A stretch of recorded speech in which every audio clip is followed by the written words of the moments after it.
This video is just to show the vessel Restless, which is currently for sale in Airlie Beach, Queensland at the Coral Sea Marina. We'll try to give an overall video of the boat highlighting areas where work needs to be done and also the overall condition of the boat. So as you can see, minor issue, lifelines need retensioning, would benefit from a paint job. The anchor system is relatively new. Some of the areas that need repairing are where the bow rail connects to the boat, some splitting of the fiberglass, and underneath there's a timber block which the bow rail mounts to. However, underneath is solid fiberglass, so it just needs cutting out and refixing. This is the worst one on the boat, where it's had the fender tied to it. It's quite loose, but again, underneath is solid fiberglass. It's a new timber block.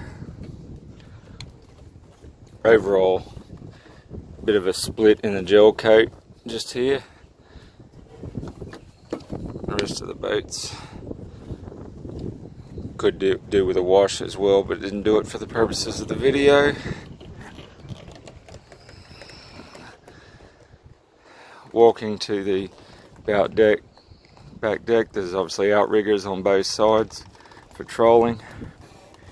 Quite a spacious back deck, 14 foot wide.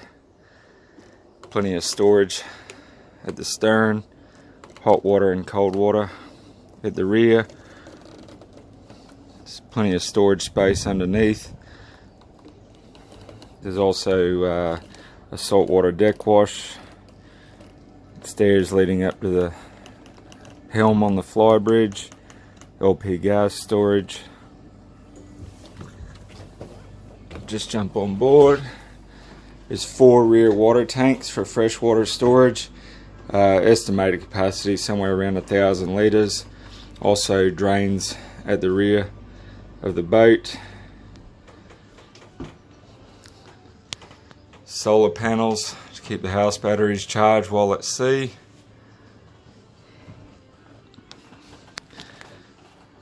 Two side storage cupboards as well.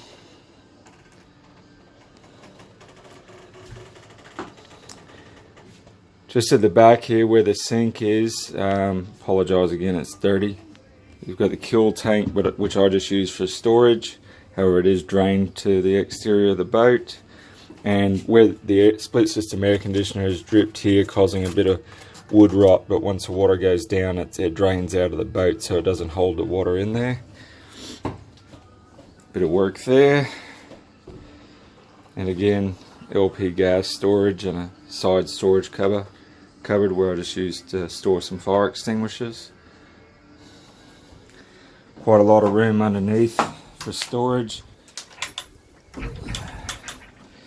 Don't know if you can see that too well.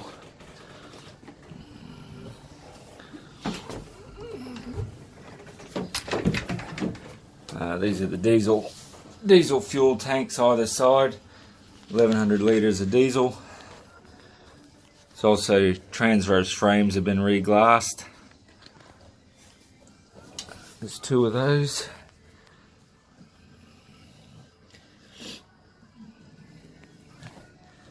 If you look further up, you can see into the engine room, which is easier to access from inside.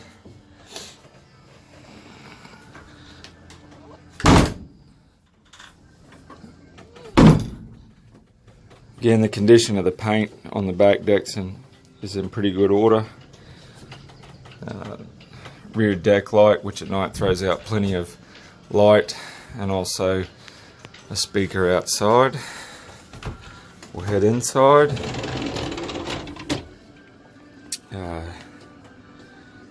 So upon entering, you enter into the engine room hatches. Plenty of floor space in here. If you got extra guests on board to roll out a mattress or swag. Split system air conditioner. Speakers again, rod holders. Stereo VHF and the control panel. All the electrics on the boat are in good working order. Plenty of 240 power points. New battery charger for the house batteries while hooked into shore power. There's also inverter, and obviously your 2 battery isolators. There are your 2 engine stops for port and starboard engine.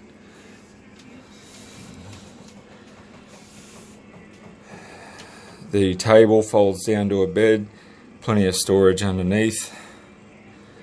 All of the cushions,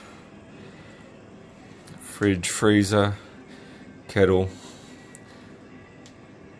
sink, bar area, television, microwave.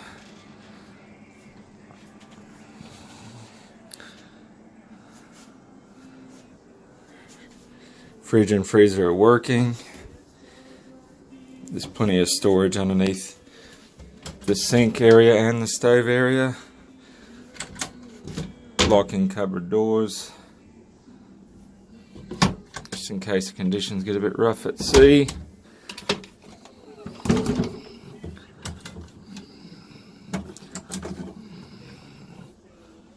Plenty of space. That's a 2-burner stove. Hot and cold water sink again.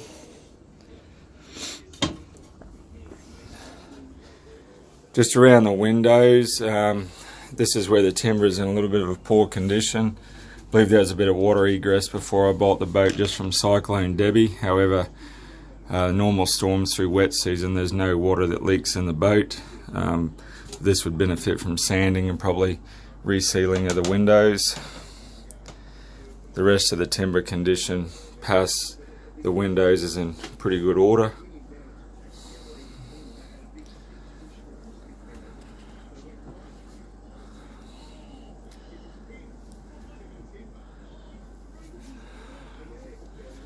So we'll head down into the cabin area.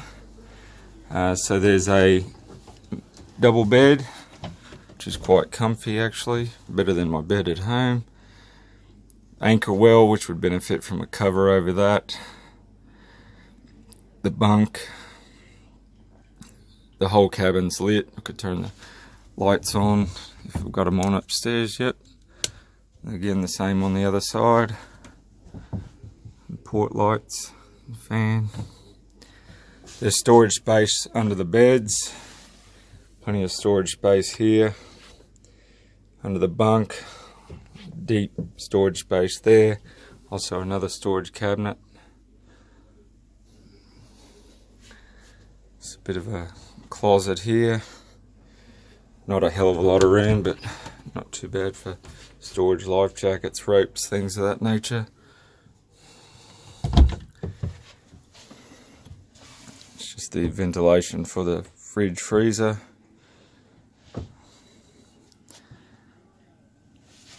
Then the bathroom.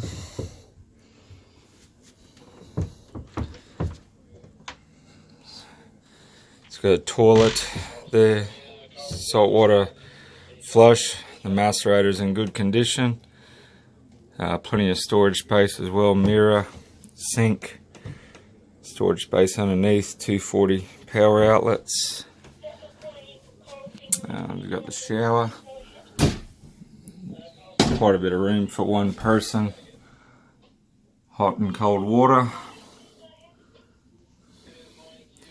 which drains to the pump and pump from the boat when having a shower. Plenty of room. If it's a bit rough, you can have a seat and have a shower. Don't bother going out in those conditions. So now we'll just head back out the boat to the flybridge. We'll go up the stairs.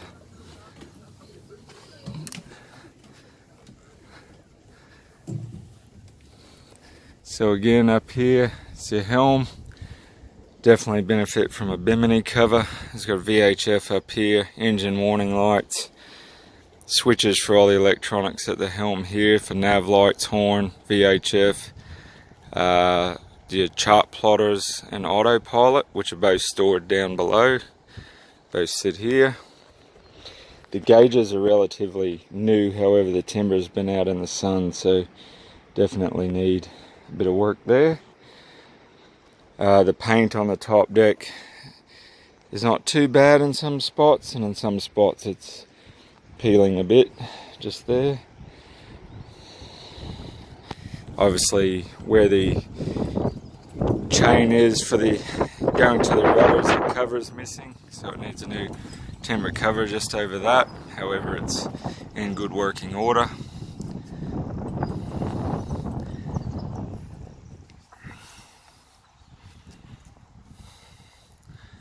Quite a lot of space up here. Television aerial which needs reconnecting, and the split system drive is located at the top of the flybridge as well.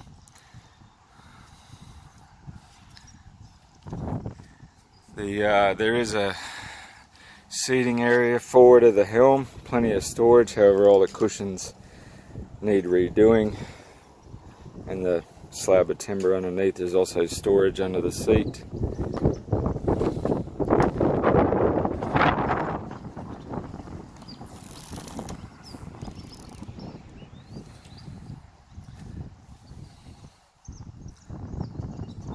Quite a lot of room up the top here. I think I've had probably five or six people standing here, and the floor is firm.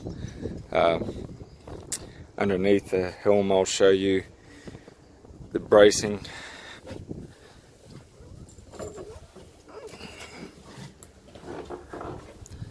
So as you can see, where I was just at the top, there's 4 main bearers across there offering that support. We'll now go to the bow of the boat, walking alongside, so plenty of room to walk. Again, those bow rails where they fix to the boat would benefit from reglassing. The ventilation, the 2 silver things are the ventilation for the cabin. Some of the fiberglass here is a little bit soft. You can see I'm standing on it, but it's not going to cave in or anything at this point. And again, your anchor winch. There's also a saltwater wash down there just for hosing mud off if you're in a muddy area of a bay as you're pulling it up, and the foot control for the anchor winch as well.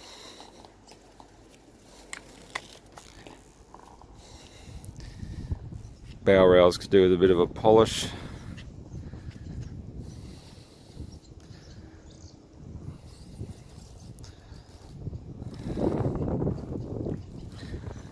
So now I'll just head into the engine room.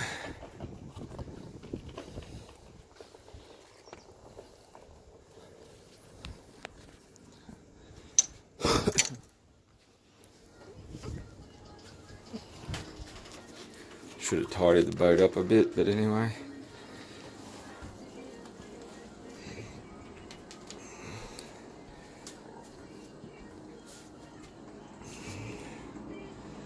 So now I'll just set the phone down while I remove the engine hatches.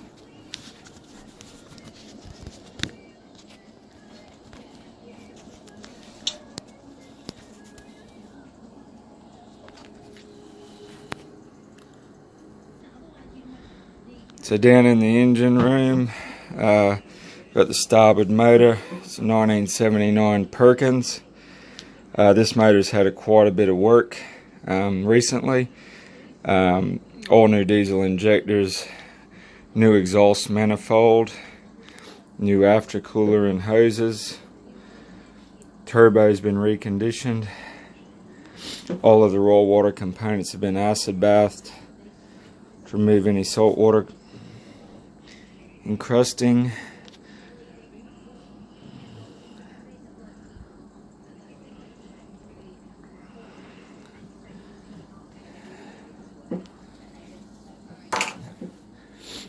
Again, over here to the port motor, which this is the engine that requires a bit of work. As As you can see, most of the wiring is relatively new. I believe it was just replaced before I purchased the boat. Underneath, that's a waste tank. At the rear there are the macerator pumps. Also the saltwater and freshwater pumps. It's a hot water system which works fine. There's 3 bilges located on the boat, forward, middle and stern. Plenty of storage space under here as well. There's also, underneath this black cover, is the 4 large 260 amp hour house batteries, and the solar panel unit is here. There's also more lights in the engine room that you can flick on.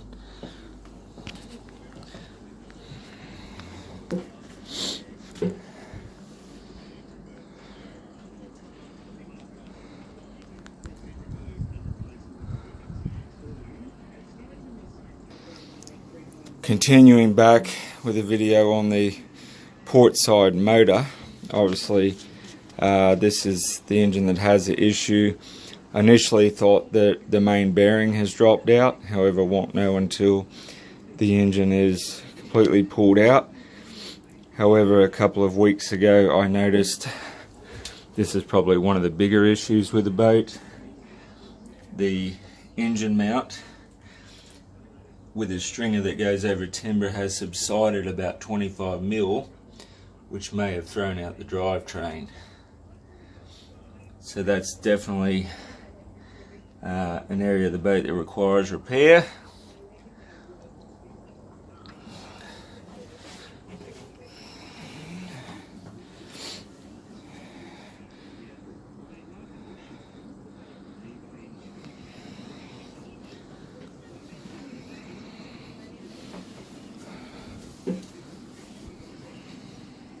So I'll just move back to the starboard motor and just crank that up for you.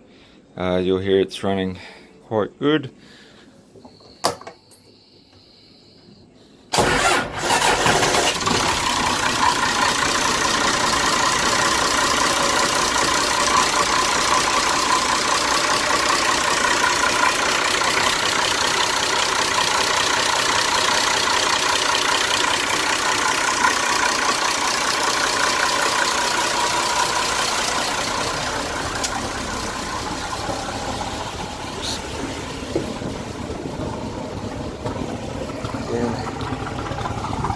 Water flow out of the exhaust, good water flow.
So again, plenty of work to be done.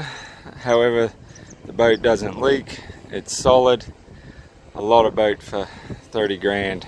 Just needs a bit of TLC.